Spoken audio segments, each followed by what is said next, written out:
Laging sinasabi ng marami, faith moves mountains. And in fact, that's a quotation from Jesus. But how does faith move mountains? How can faith make things happen? At yan ang ating pag-aaralan ngayon, how faith moves mountains. At mahalaga maintindihan natin yung spirituality also by triangulation, by looking at it from other angles. And this time, we're going to add the perspective of science, of physics, in understanding spirituality. Kasi ang Diyos ng spirituality ay Diyos din ng science. Diyos din siya ng physics. Diyos siya ng natural law. So, napakagandang magdagdag ng perspective at anggulo sa pagtingin sa mga usual religious subjects. At this time, we're going to look at faith and how faith makes things happen. Sa physics, sa science, merong mga sinasabi na particle physics o ang quantum physics na our consciousness or the act of observing can change reality. Ano yon? Kung yun ay nosebleed sa iba sa atin, ay huwag nyo nalang pansinin.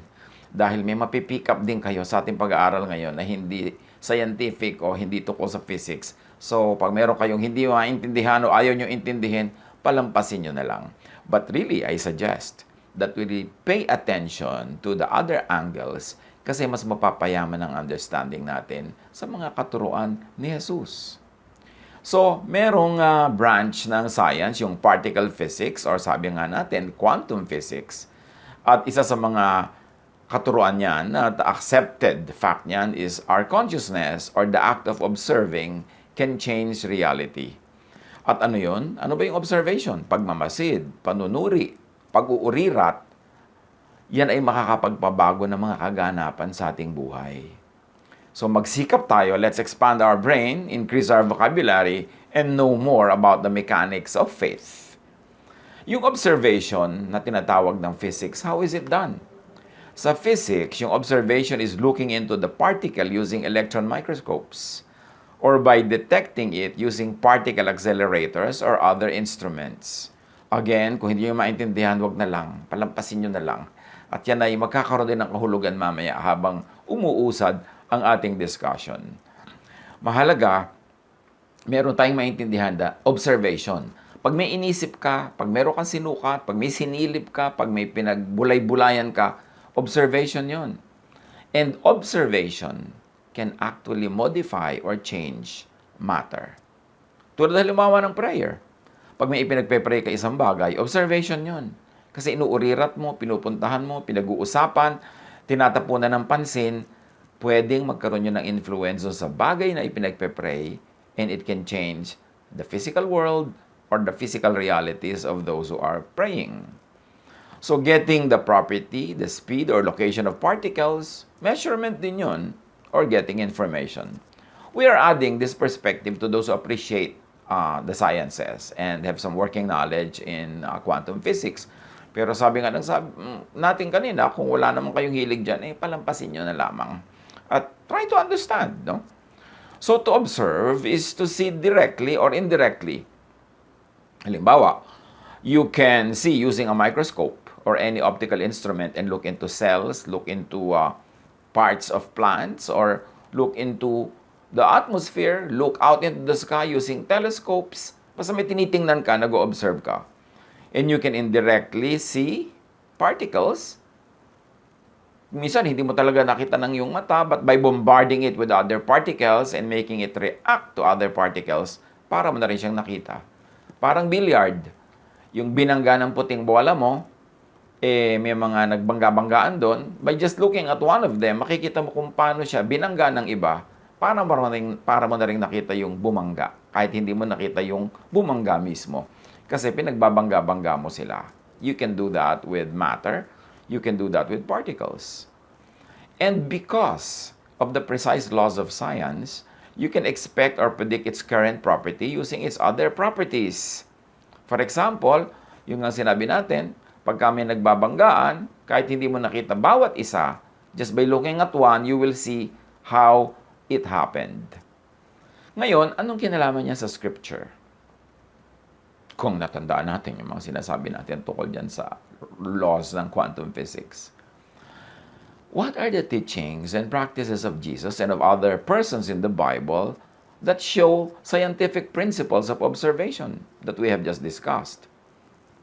That to the point, change matter and make things happen in the way we call miracles. Ano ang mga ginawa, tinuro ni Jesus na pwede nating kakitaan ng mga principles na ito ng science? Well, Jesus leads people to observe, for one. Jesus leads people to be conscious of the matter or phenomenon. Halimbawa, illness. O bigyan natin ng pansin ang yung pagiging lumpo. Observation na yun. O tingnan natin kung gaano kakalabo ang mata. Observation na yun. So, ginagawa ni Jesus yun. Then, Jesus gets people to expect first. This is important. This is an important aspect of the Jesus miracles. He makes people expect results. Mark 9:23-25, if you can, Jesus said, everything is possible for one who believes. So by saying that, Jesus is making you expect something pag naniniwala ka. Kailangang maniwala ka, and then you expect a result. John 11:14, so then he told them plainly, Lazarus is dead, and for your sake I am glad I was not there, so that you may believe. But let us go to him. So yung kanyang mga kasama, binigyan na niya ng expectation na may mangyayari na himala tungkol sa kamatayan ni Lazarus. John 11:40, then Jesus said, did I not tell you that if you believe, you will see the glory of God? So laging in-emphasize ni Jesus, maniwala ka and then expect something to happen. You want to move mountains? You want to see mountains move? Halimbawa sa buhay mo, what mountain do you want to move now? Anong gusto mong baguhin sa iyong situation? Ano ang lagi mong pinagdarasal? Pag-aralan ang mga himala ni Jesus. You want to move mountains? And to see your mountains move? Believe. Then, expect. Meron kasi nagsasabi, we believe, pero hindi naman nag-expect. Dasal lang ng dasal, pero hindi pa rin naman naniniwala sa ipinagdarasal nila, walang mangyayari pag ganun. You have to believe and expect. Ngayon yung mga ibang tao sa Bible, anong mga naging himala, pagbabago ng matter, ng paligid, through observation. Sa Acts 3:4-7, si Peter merong ganyang ginawa. Merong humihingi sa kanya ng limos, papasok siya sa templo. Peter looked straight at him, as did John. Then Peter said, look at us. So the man gave them his attention, expecting to get something from them. O formula yan ng miracle. Pinataas ni Peter ang expectation. Sabi niya, look at us, believe in us. And then the man gave them his undivided attention, expecting to get something. Then Peter said, yung inaasam mo, hindi yan na ibibigay ko sa iyo. Silver and gold, I do not have. But what I do have, I give you. In the name of Jesus Christ of Nazareth, walk. Taking him by the right hand, he helped him up, and instantly the man's feet and ankles became strong. So una, naniwala yung tao na ito kila Pedro, tapos nag-expect siya, at pagkatapos nag-cooperate siya, nung siya ay pinapatayo, tumayo naman siya, hindi siya kumontra, at gumaling. But remember, yung paggaling came later. Naniwala muna siya, nag-cooperate muna siya, iniabot din niya ang kanyang kamay, at nag-akma din siyang tatayo, tapos dun pa lang siya gumaling. Hindi siya gumaling muna bago niya gawin yung lahat ng yon. Naniwala muna siya, nag-expect, and he acted according to that faith and expectation. So you want to move mountains? You want to see your mountains move? Believe, expect, and go with the flow. Do not resist. Huwag kang kokontra. Kasi kailangan merong unity in spirit. As we have said, faith moves mountains. At sabi ni Jesus sa Matthew 17:20, Doon sa mga nagtatanong, ba't hindi po namin magawa ang gusto namin gawin? Walang himala na lumalabas. Sumagot siya, dahil sa maliit ang inyong pananampalataya. Tandaan ninyo, kung kayo'y may pananampalataya sa Diyos na sinlaki ng buto ng mustasa, ang liit nun buto ng mustasa, parang ulo lang ng aspile. Maaari ninyong sabihin sa bundok na ito, lumipat ka ron, at ito'y lilipat nga. Tunay na walang bagay na hindi ninyo magagawa. So either si Jesus ay nambobola, nagsisinungaling, o nagsasabi ng totoo. And of course, we like to believe na nagsasabi siya ng totoo, hindi siya nambobola o nagsisinungaling. Talagang walang imposible sa naniniwala. So pag kung imposible, ibig sabihin, hindi ka lang kasi naniniwala, hindi ka nag-expect. Hindi ka nag-o-observe enough and you don't believe enough in your observation that you are not able to change matter. That you are not able to change your environment. You are not able to make things happen according to how you want them to happen in your life. Faith, which is really thought, which is actual to the observation in physics, faith, thought, observation affects and changes the form, the composition, and location of matter. In other words, in simple terms, spirit over matter. Faith over phenomenon na napagagalaw ng pananalig ang created things, ang matter, ang physical world. Nakakalakad ka sa tubig, nakakalutang ka sa hangin, nakakapagparami ka ng pagkain, nakakapagpatigil ka ng bagyo. Because faith, thought, observation affects matter.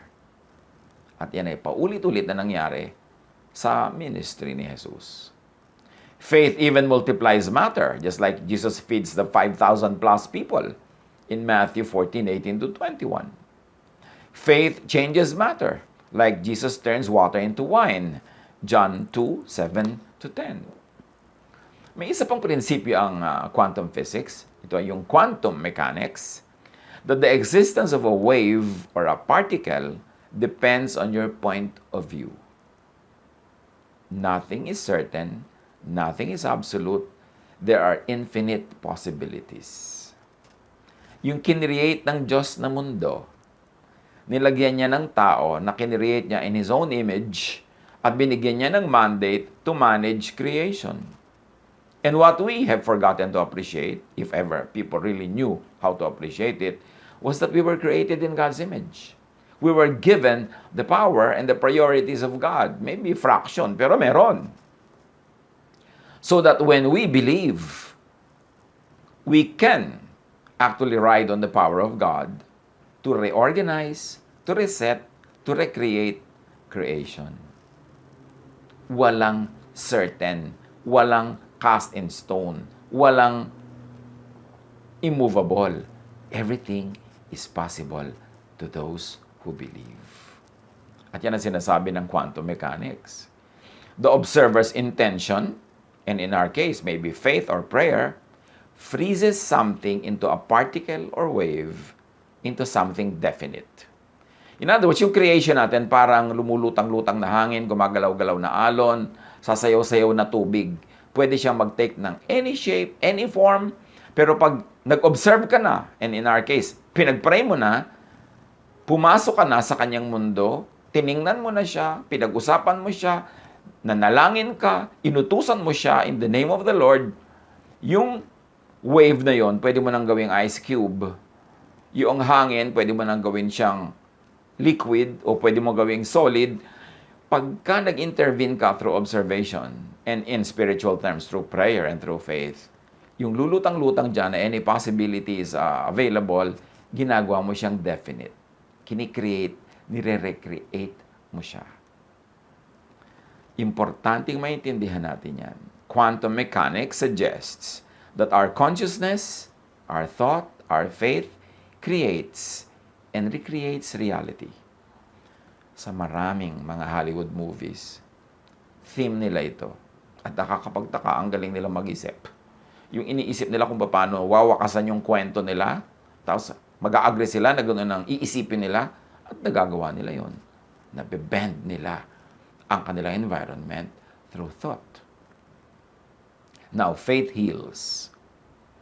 Take note that faith of the sick person can heal the same person. Sa mga nangyari kay Jesus, Matthew 9:22, lumingon si Jesus at pagkakita sa kanya'y sinabi, "Anak, lakasan mo ang iyong loob. Pinagaling ka ng iyong pananampalataya." Past tense ha, pinagaling na, tapos na. Nangyari na muna sa spiritual world yung pagpapagaling, pero hindi pa nangyayari sa physical world. Noon day gumaling ang babae. Sumunod na mangyari sa material world. Ito yung babaeng dinudugo. Sabi ni Jesus, lakasan mo ang iyong loob, pinagaling ka na ng iyong pananampalataya. Bakit hindi ko pa po nakikita? Sabi ganon. Ngayon, gumaling ka na. Nauna na yan sa spiritual world. Bakit? Naniwala ka eh. Sabi mo, mahawakan ko lang yung dulo ng damit niya, gagaling ako. Tapos nag-cooperate ka, hinawakan mo nga, nag-intervene ka, nag-observe ka. In-observe mo yung bleeding. With faith, with expectation, napatigil mo siya. At dahil nananalig ka, creation, heaven, God honored it, and what you wanted happened. At malinaw kay Jesus, hindi ako nagpagaling sa iyo. Ikaw, ang iyong pananampalataya ang may kagagawan niyan. Mark 10:52, sinabi ni Jesus, makakaalis ka na. Magaling ka na dahil sa iyong pananampalataya. Noon din nakakita siyang muli at sumunod kay Jesus. Again, nauna ang declaration ni Jesus, makakaalis ka na, magaling ka na. Dun pa lang nakakita. Matapos na, sabihin ni Jesus na tapos na ito.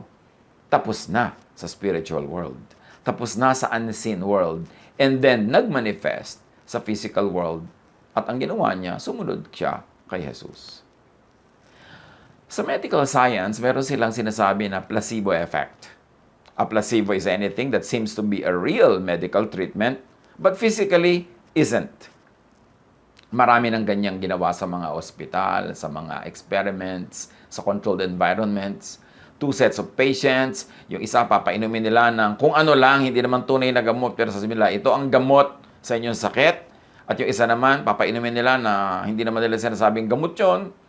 So yung mga pinainom ng sinabing gamot ito at pinaniwalaan nilang gamot yon, naggalingan o nakatanggap sila ng mga improvements sa kanilang kalagayan, yung mga complaints nila nawala, kahit yung ininom nila hindi totoong gamot.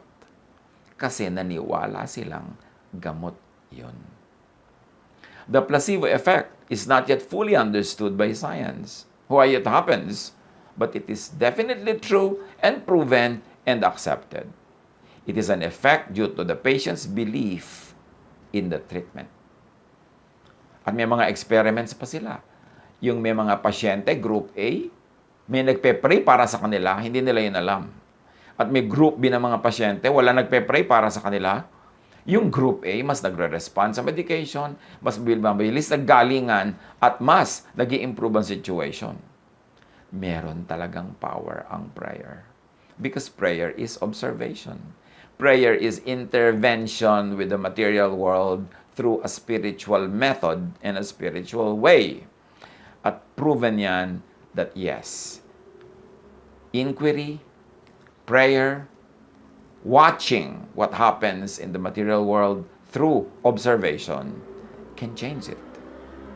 So yung placebo effect na yan only means faith at work. So may relationship ang mind and body. Placebo effect is due to a person's belief and expectations. Kaya may mga tao na pupunta pa lang sa doktor, nasa daan pa lang, gumagaling na. Meron naman, kahit anong gawin ng doktor, hindi siya gumagaling, hindi siya tinatablan, kasi hindi siya naniniwala sa doktor. Sasabihin niya, ay, ayokong paggamot dyan, kamukha ni kamatayan. So, hindi siya tatablan kahit anong mangyari, kasi hindi siya naniniwala. Kailangan maniwala. In fact, meron akong kilala personally. Siya ay merong religious belief na ayaw nila ng blood transfusion. Pagkatapos, dinugo siya, dinala siya ng kanyang biyanan sa ospital, kailangan ng blood transfusion, ayaw niyang pumayag. Nauubos na yung dugo niya, mamamatay na siya. So, yung biyanan na ang nag-decide, lagyan niya ng dugo. Ako nang bahala. Dali, lagyan niyan. Alam niyo, sa pag-ayaw ng pasyente, kahit nahihina siya, ayaw pumasok sa kanyang ugat yung dugo. Kasi yung kanyang faith, anumang faith yon, at hindi natin ginadjudge kung correct or wrong yung faith, pero yung faith talaga works and it intervenes with physical reality. Sad to say that patient died. Pero yung kanyang kaayawan na pumasok ang dugo sa kanyang vein, yun ang nakapangyari. Ganon kalakas yung faith niya na naig kesa sa laws of physical sciences, kesa sa laws of osmosis, kesa sa laws of medical blood transfusion. Expectation, faith, reorders the physical world. Pag naintindihan natin ito, magiging very powerful ang ating prayer life. Hindi magiging parang useless exercises. Mangyayari talaga ang gusto nating mangyari. Matutupad ang matutupad. Belief in something as stimulant stimulates. Belief in something as relaxant relaxes. May mga experiments niyan. Sa medicine, sa therapy. Pag sinabi mong, ito pong ipapaamoy ko sa inyo, nakakaantok. Inaantok na pag naniwala siya. Ito pong papaamoy ko sa inyo, pampasigla. Pero kahit yung pala, pareho lang na tubig lang yon. Pero pag naniwala siya, pampasigla yon, sisigla nga. Yan ang placebo effect. Hindi ibig sabihin useless, ha? Hindi ibig sabihin fake. Ibig sabihin lang, yung paniniwala achieves something. And the stronger the expectation, the stronger the feeling, the stronger the results. Kaya kung minsan yung nakakapanood tayo na kung minsan televised pa yung mga healing session na paniwalang-paniwala yung mga tao, pipila sila na mahihil. Nahihil nga. Kaya lang, sabi nung iba, bukas bumabalik din. Eh siguro nawala uli yung pananampalataya nila. Siguro nang hina o whatever it is. Pero meron talaga nangyayari pag naniniwala ang tao. Faith heals. And note that faith of the sick person heals. But also the sick person's father or mother or master or keeper can intervene. The faith of other interested persons can also intervene. In other words, this is the intercession of a stakeholder. Na ang nag-observe, hindi yung pasyente, kundi somebody na merong kinalaman sa pasyente. In quantum physics, there is a law called entanglement. Ibig sabihin, this is a property of quantum physics where and by which a particle or anything is affected by affecting just its pair. Pagka mayroong dalawang particles na closely associated, matagal na nagkasama, nagkikutan, nagkiskisan, marami silang mga pinagsamahan na particles, minsan nagiging silang pair. And they are already pair forever. Kahit magkalayo pa uli sila, napunta yung isa sa kabilang mundo at yung isa nandito sa kabilang dulo, what happens to one also affects the other. Yun ang tinatawag na pair. Parang pinagbuklod ng posisyon, ng kilos. At sa mga tao may mga pair. Halimbawa, mag-asawa. Sobrang emotional involvement nila. Pair sila. Kaya kung minsan, nagsasuffer yung isa sa malayong bansa, nararamdaman nitong asawa na nandito sa Pilipinas. Sa mga kambal, nagiging pair sila as particles na yung nararamdaman ng isa, nararamdaman din ng kakambal niya kahit hindi sila magkalapit. Nangyayari yan kahit na sa mga magulang at anak. Yung mga anak na nasa gyera tapos humahanap ng napakalaking panganib, biglang nararamdaman ng nanay niya. Kasi pair sila. May entanglement. Yung pair na yan is happening to matter, it's happening to particles, but pwede rin person with person. Or person with something. Kung napaka-attach ka sa isang bagay, pwedeng maging pair kayo, magkaroon kayo ng entanglement. At sa mga miracles ni Jesus, may mga ganyang makikita tayo. Halimbawa in Luke 7:7-10, the master asked Jesus to heal his servant. At nung pupunta na si Jesus sa bahay ng master na ito, sabi ng master, huwag na po, huwag na kayong pumunta, maabala pa kayo. Nananalig ako na kahit dito, mapapagaling niyo ang aking servant. And the man who had been sent returned to the house and found the servant well. So, dahil this master was affected by Jesus, the master also affects the servant long distance. In other words, this master and his servant had become pairs in a way that now, nagkaroon sila ng entanglement na noong tumanggap ng pagpapala ni Jesus itong master na ito, na ipatanggap din niya at nailipat sa kanyang servant na malayo. In Matthew 25:22 to 28, a Canaanite woman had a sick daughter, dying. And she came to Jesus. At sabi niya, pagalingin niyo po ang anak ko. And to make a long story short, kahit wala doon yung anak niya, verse 28, then Jesus said to her, "Woman, you have great faith. Your request is granted." And her daughter was healed at that moment. The affected mother, by Jesus, affects the daughter long distance. And physics talks about this same thing without connecting the two. Tayo lang nagko-connect na ang tawag dyan ay entanglement. So may entanglement. Pwede ka mag-intercede for somebody you love. Pwede mo siyang ilapit sa Diyos. Pwede mo siya ipag-pray.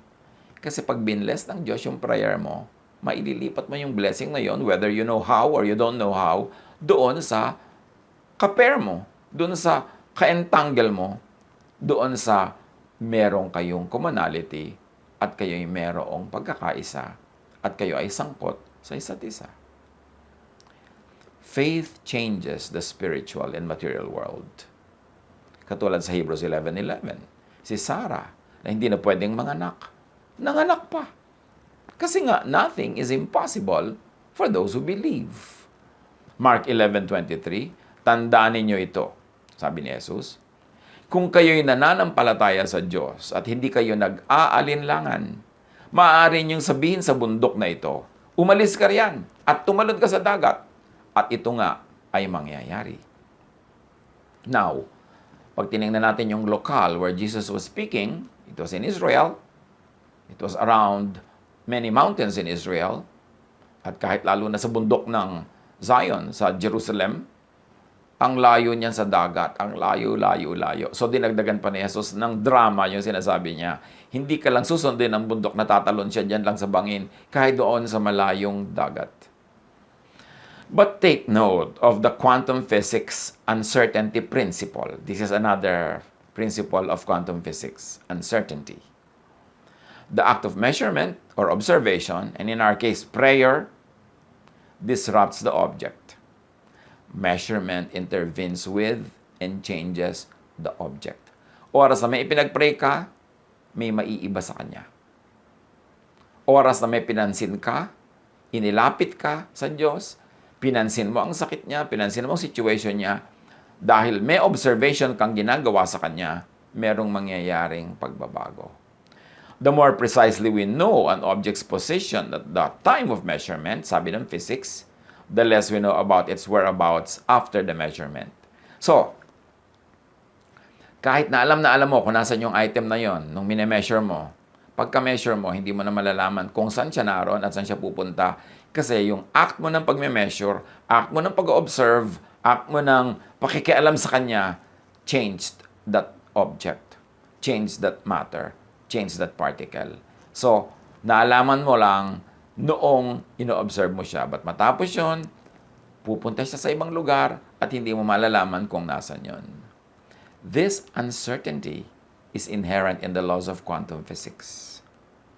Otherwise, kung hindi ganun yun, you would have a deterministic world which precludes free will.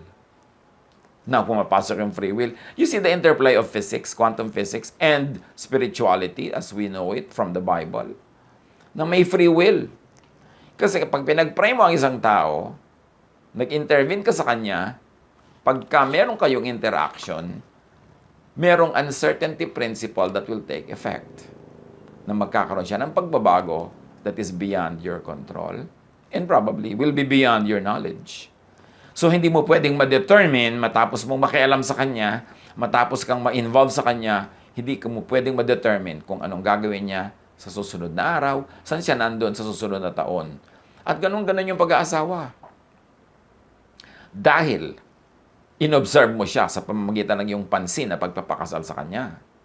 Dahil ipinagpe-pray mo siya. Dahil sumasangkot ka sa kanya, merong nababago sa kanya that is beyond your control. So, hindi mo talaga siya makokontrol. So, yung pag-aasawa na yan, yung pagkakaroon ng anak, ganyan din. Yung gusto mo siya makontrol, gusto mong alam mo at ikaw ang nagde-determine kung saan siya pupunta, hindi yun pwede mangyari. Kaya alam natin na merong free will.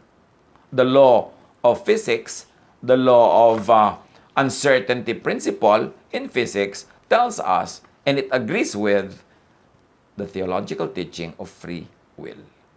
Kaya yung merong predestiny at merong free will, mas kakatigan ng physics and the sciences yung free will. Kasi merong physical laws known to the science of physics that says the same thing. Even with infinitely accurate instruments, sabi ng physics, we cannot predict the future actions of subatomic principles. And therefore, we cannot predict the future of macroscopic particles, like people, either. Ito ang sagot sa questions on predestiny. Kung huhugot ka ng sagot sa quantum physics. But remember, the laws of nature were made by God, so the laws of physics were made by God. You can rely on the laws of physics. Tapos, meron pang unknown, meron pang wild card, sa physics din, yung tinatawag naman sa Bible na time and chance. Dahil hindi mo alam, hindi mo pwedeng kontrolin ang pupuntahan ng lahat ng matter, lalo't nakialam ka na sa kanya, nag-observe ka na, merong chances, may possibilities na may mangyaring wala sa expectation mo. At sabi sa Ecclesiastes 9:11, ito pa ang isang bagay na napansin ko sa mundong ito. Ang mabilis ay di siyang laging nananalo sa takbuhan, ni ang malakas ay laging nagwawagi sa digmaan. Ang matatalino ay di laging nakakasumpong ng kanyang mga kailangan, at di lahat ng marunong ay yumayaman. Napapansin ko rin na di lahat ng may kakayahan ay nagtatagumpay. Lahat ay dinaratnan ng malas. Sabi ng Ecclesiastes 9:11, bad luck happens to all. Sabi ng ibang version, time and chance happens to all. Yung nagsasabi ng time and chance, ayaw kasi nilang sabihin yung word na bad luck. Kasi maraming mga religious people na ayaw gamitin yung word na yon, although the Bible says it. So, wala talaga nakakatiyak. Walang nakakaalam. Sasabihin ng iba, nung pinakasalan ko po siya, ganitong ugali niya, ba't kaya na iba?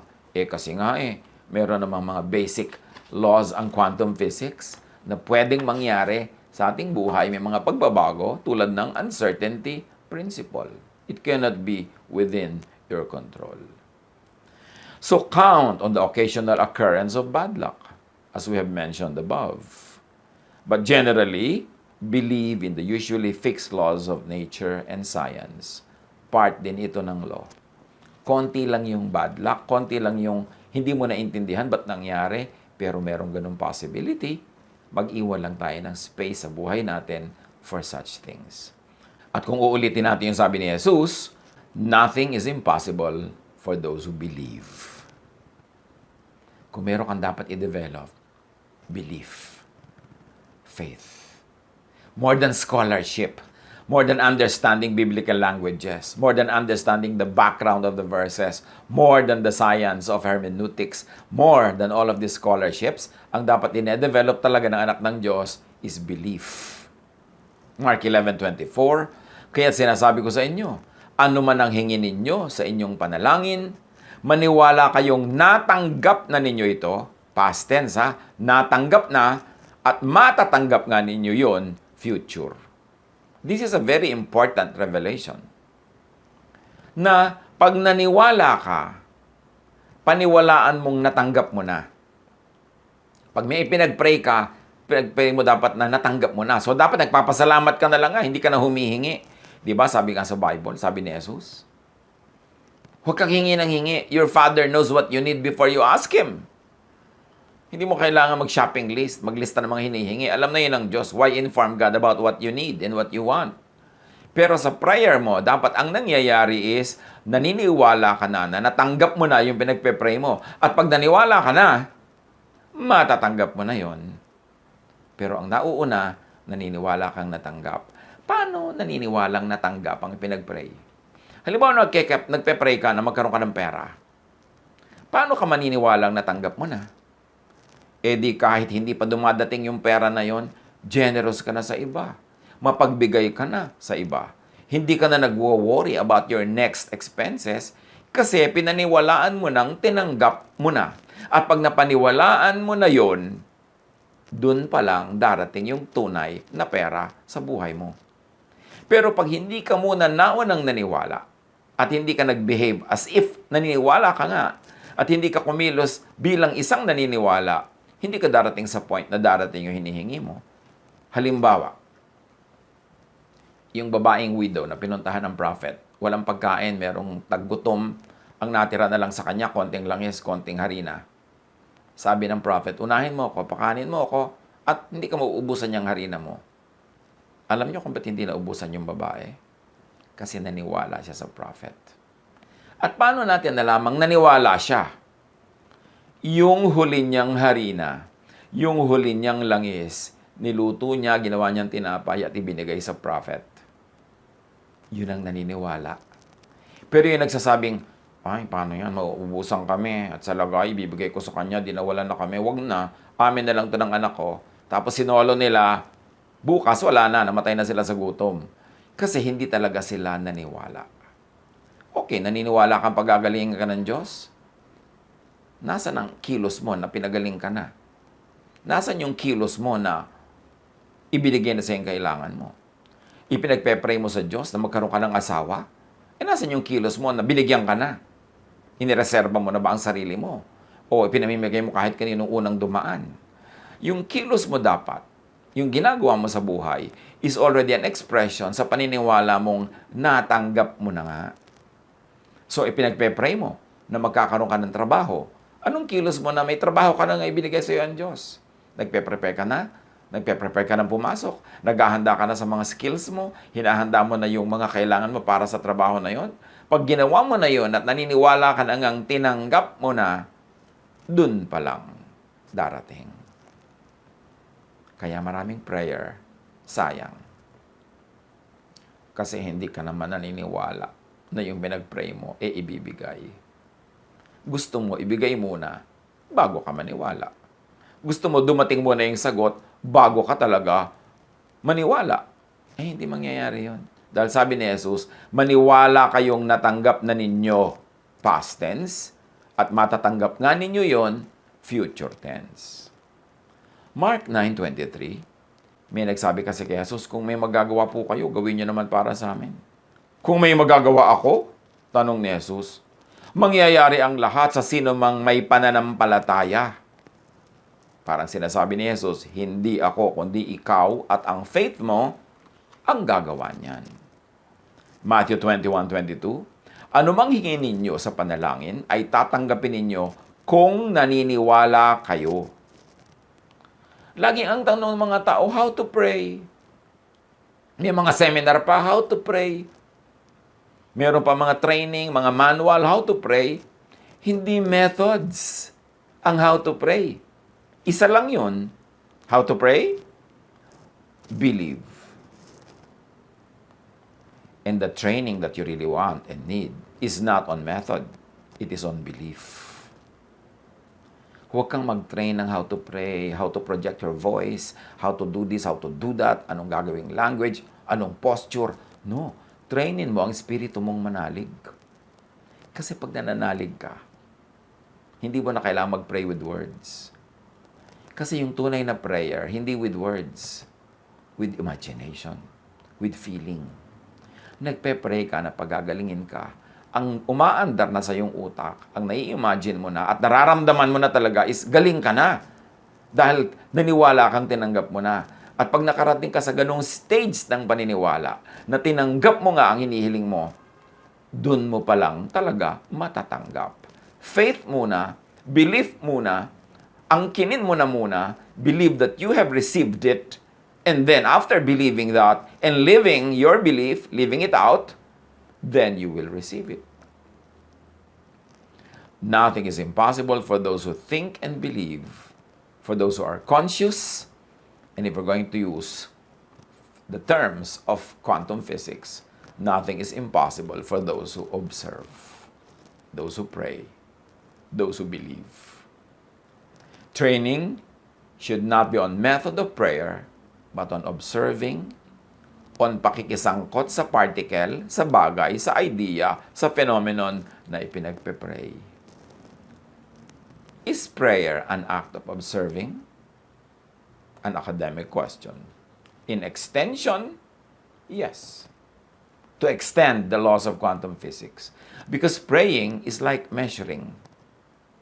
You are trying to get the information you want or for an event to happen. Observation yon. At ganun ang ginagawa ng prayer. Praying is like predicting or expecting an outcome. Ganun talaga yon. Kaya sabi, di ba, ipagpasalamat mo na natanggap mo na. Kasi ang prayer, hindi lang umaasa. No!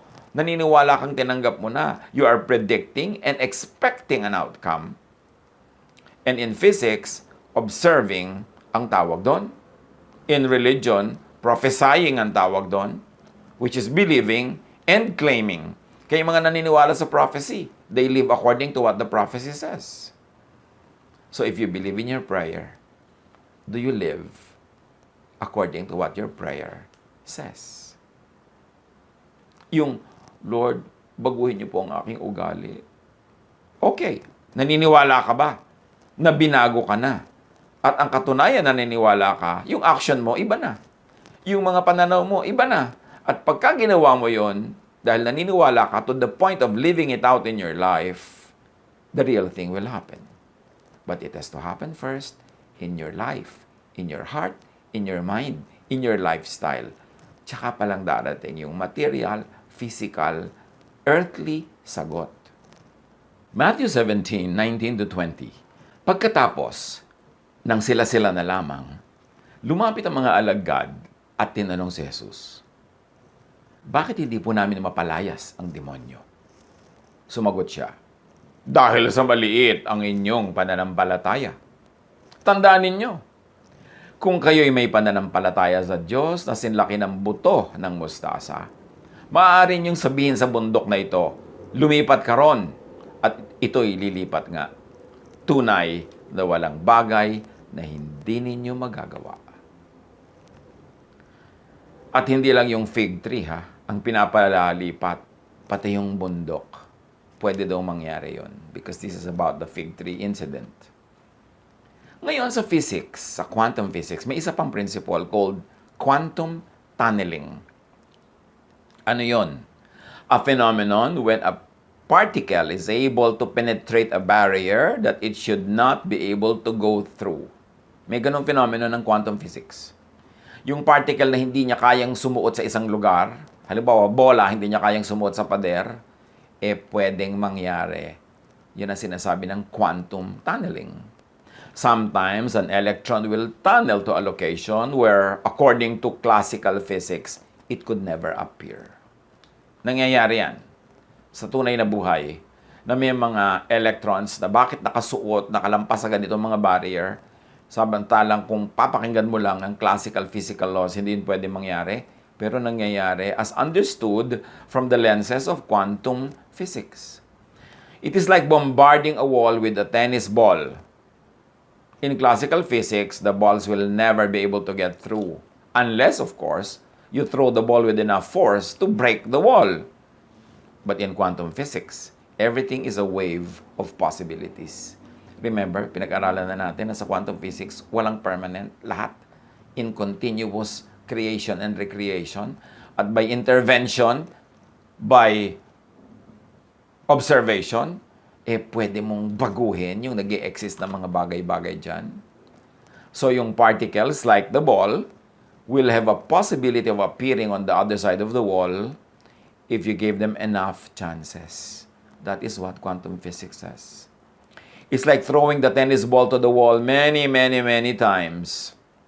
Then one of those times lulusot siya. On one chance of possibility, it will go through the wall. Ang tawag doon, spiritual tunneling. Ngayon, anong tawag dyan sa spiritual terms? Pray without ceasing. Na kahit yung parang imposibleng mangyari, yun ang sinasabi halimbawa ng laws. Sa quantum tunneling, pag hindi mo tinigilan ng kagagawa ka uulit, one chance magkakaroon yan, lulusot. So pag pinaandar natin yung laws of tunneling, ginawa nating spiritual tunneling, sabi sa Ephesians 6:18, pray in the Spirit on all occasions with all kinds of prayers and requests. Manalangin kayo sa lahat ng pagkakataon, humiling at sumamo sa patnubay ng Espiritu. And 1 Thessalonians 5:17, pray continually. Pray without ceasing. Palagi kayong manalangin. Sa kauulit nyo, kapapanalangin nyo, kahit yung imposible will have one chance that it could happen, and it can happen. James 5:16-18, malaki ang nagagawa ng panalangin ng taong matuwid. Si Elias ay isang tao na tulad din natin. Nang mataimtim siyang nanalangin na huwag umulan, hindi nga umulan sa loob ng 3 taon at 6 na buwan. At nang siya'y manalangin para umulan, bumagsak nga ang ulan at namunga ang mga halaman. Quantum tunneling.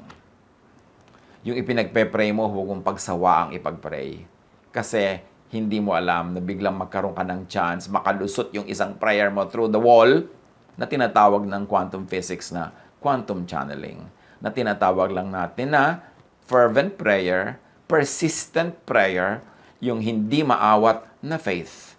Because faith can move mountains, and faith can make tennis balls pass through concrete walls. But pray from and out of faith. Pray expectantly. Pray in spirit. Hindi kailangang words. And pray not just with affected, empty words. Kaya sa prayer, ang turo ni Jesus, Matthew 6:5-8, kapag nananalangin kayo, huwag kayong tumulad sa mga mapagkunwari. Mahilig silang manalangin, nakatayo sa mga sinagoga at sa mga kanto upang makita ng mga tao. Bakit ganito ang turo ni Jesus na huwag ganito ang prayer? Kasi mahirap mag-focus. Mahirap manalig, mahirap maniwala, mahirap mag-expect, at mahirap mag-tunneling kung meron kang audience na iniintindi, kung tinitingnan mo pa yung volume ng boses mo sa panalangin, anong vocabulary mo, anong words ang gagamitin mo, paano mo sasabihin ng maganda para ma-impress sa mga tao o para maintindihan nila, paano ka magfo-focus sa faith mo, paano na yung quantum tunneling mo. At sabi ni Jesus, tandaan ninyo, yung mga ganyan mag-pray, tinanggap na nila ang kanilang gantimpala. Ngunit kapag mananalangin ka, aking mananampalataya, aking anak, pumasok ka sa iyong silid at isara mo ang pinto. Saka ka manalangin sa iyong ama na hindi mo nakikita. Kasi kahit hindi mo nakikita yung ama mo, mas mabuti nga kasi yung imagination mo will be limitless. Then, malalampasan niya ang mga physical laws. At pag walang tao, wala kang i-impressen. Wala kang performance. Makaka-focus ka on believing, makaka-focus ka on imagining, makaka-focus ka on feeling as if you're already receiving the answer. Kasi sa prayer, for it to work, dapat mag-agree ang iyong heart and mind. Mag-agree ang iyong thought and feeling. So, hindi pwedeng iniisip lang ng mind mo yung prayer, tapos hindi mo naman na-feel. Hati ka nun at ayaw ng Diyos sa hati. Kailangan buo. Buo ang loob, buo ang pagkatao, buo ang prayer. Pagka nag-iisa kang nananalangin, bagamat merong advantages ang group prayer, lalo kung nagkakaisa talaga kayo, nagkakaintindihan kayo, walang impression na gusto mong gawin, walang pasikatan, walang controlling of others, napaka-effective din ang group prayer. Pero sabi ni Jesus, kung talagang gusto mo ng very effective prayer, pray alone, in private, where you could be alone with God. Because you could observe, you could focus, you could concentrate. You could do quantum tunneling. You can train energetic, bombarding thought on your subject. Hindi ka sabog. Hindi ka kailangan makinig sa prayer ng iba tapos hindi mo maintindihan, may kulang-kulang na words ka naiintindihan, hindi mo maintindihan yung pronunciation niya, minsan na-offend ka pa, minsan natatawa pa yung iba pag may maling nadinig na word. Paano ka nun magkakaroon ng quantum tunneling? Paano ka mag-observe at magfo-focus? At sa patuloy ni Jesus, then your Father who sees what is done in secret, meaning focused, will reward you. Meaning your expectation will be materialized. At ang iyong ama na nakakakita ng ginagawa mo ng lihim, ang siyang magbibigay sa iyo ng gantimpala. Sa pananalangin ninyo, huwag kayong gagamit ng maraming salitang walang kabuluhan. Gaya ng ginagawa ng mga hentil.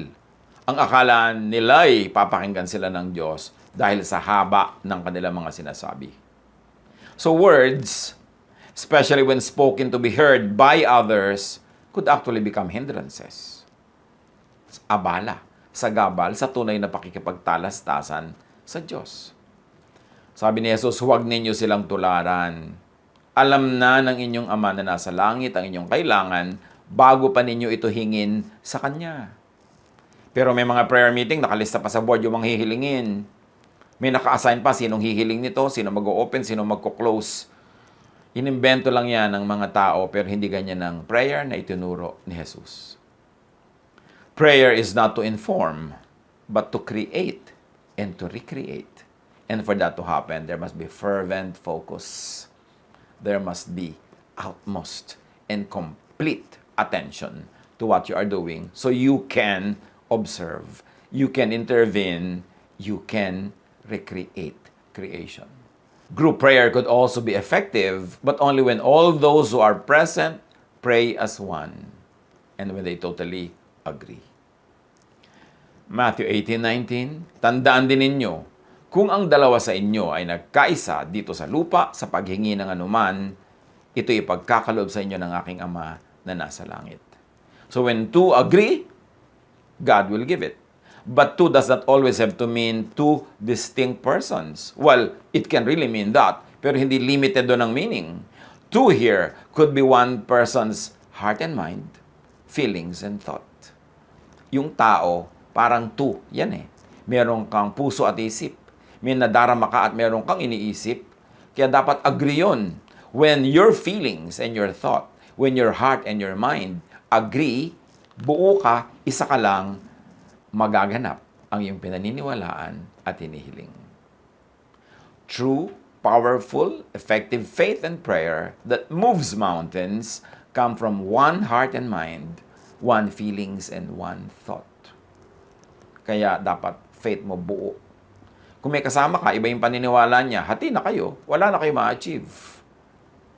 At kahit nag-iisa ka, hindi ka naniniwala sa sinasabi mo, hindi ka naman talaga nag-expect sa ipinagpe-pray mo, hati ka rin, don't expect that it will happen.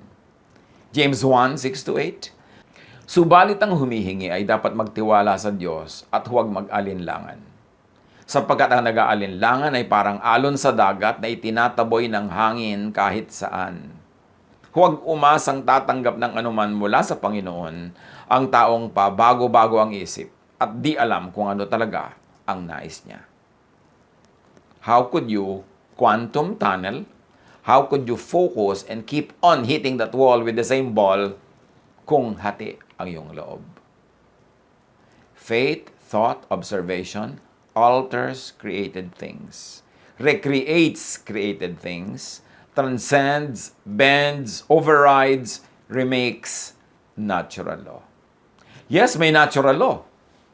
At habang kaya mo, up to what is possible, observe and submit to natural law. But you are not limited to and by natural law. Kasi meron ding, ngayon ay ibinubunyag ang quantum physics na matagal lang itinuturo ni Jesus, faith can move mountains. Faith can override natural law. Pero, unless you really have the conviction to override natural law, it is simpler and easier to just abide by it. Pero kung talagang kailangang ma-override yan, and then, i-override mo siya. But through what? Through tunneling, through observation, through prayer of faith para tumalab. As first choice, as automatic fallback, as to be more certain, observe natural law. But when able, when empowered by great faith, change, modify, reorder the physical world with faith, prayer, and expectation. Because God says, and then the physical world complies. God said, let there be light, nagkakalight. Jesus rebukes the wind and the waves, tumitigil. Si Pedro, sabi niya kay Jesus, papaglakarin niyo po ako sa tubig, gusto kong pumunta sa inyo. Sabi niya, halika. At naglakad siya sa tubig. Kasi naniwala siya. At kailan siya hindi lumubog? Nung tumungtong na siya. Hindi yung sinabi niyang, i-prove niyo muna na hindi ako lulubog bago ko tumungtong. Tumungtong siya, at saka siya hindi lumubog.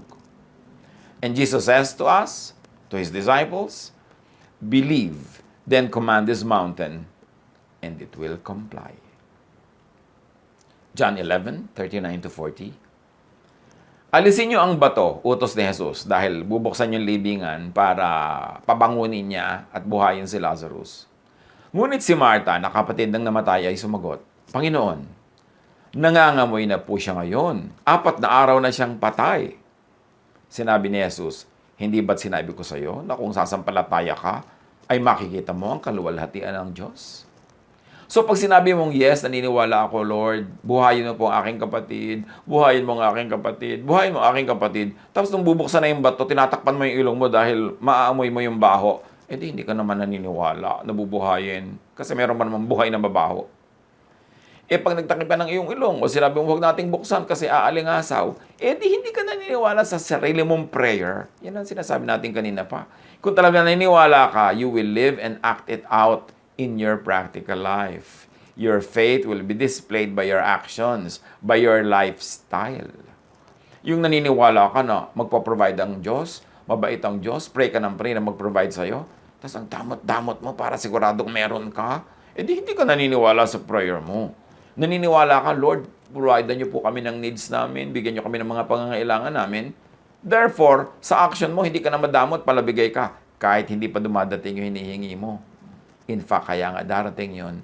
Kasi naniwala ka na to the point na nagpapamigay ka na ngayon, generous ka na, as if ang yaman-yaman mo na, hindi pa naman. Kasi sa puso mo, nangyari na yung prayer mo.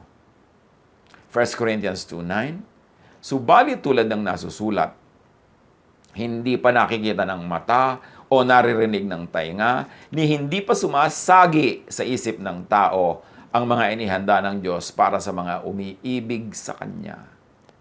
Hindi pa daw natin na-imagine kahit konti yung mga lahat ng tunay na regalo ng Diyos, inihanda niya at handa niyang ibigay. Bakit hindi natin nakikita? Ba't hindi sumasagi sa ating isip? Limited kasi tayo ng ating little faith. So, pinag-aralan natin ang mga tinuro ni Jesus, ginawa ni Jesus, at kinalkal natin ang quantum physics at nakakita tayo ng mga pag-submit ng quantum physics sa mga high spiritual laws na itinuro ni Jesus. Teach and discipline your heart and mind to believe, to expect, to live your ideal, and then you will see. Paano i-apply ang mga principle na ito ngayon sa mga ipinagpe-pray natin, lalo ngayong panahon ng quarantine? Paano i-apply yung tunneling in prayer? Paano i-apply yung observation that you really focus on something, believe, and already behave, and believe that you have accepted the answer so that that answer will arrive.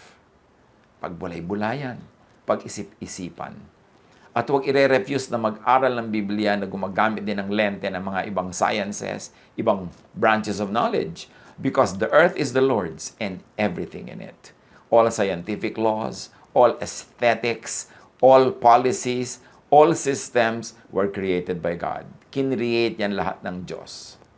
Pero tayong mga tao na nilikha niya sa kanyang wangis, binigyan niya ng kanyang espiritu, meron tayong spirit and power to recreate creation. That happens when we believe, when we pray, and we believe that we have accepted it, we can change the material world. God bless us all.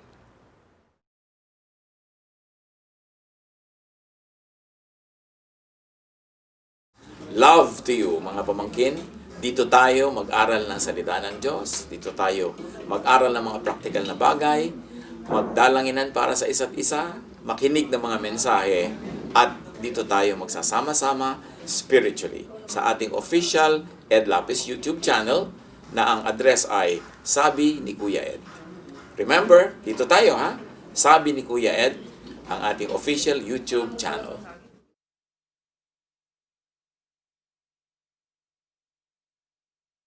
Do not forget to subscribe. Click the subscribe button and ring the bell for notification.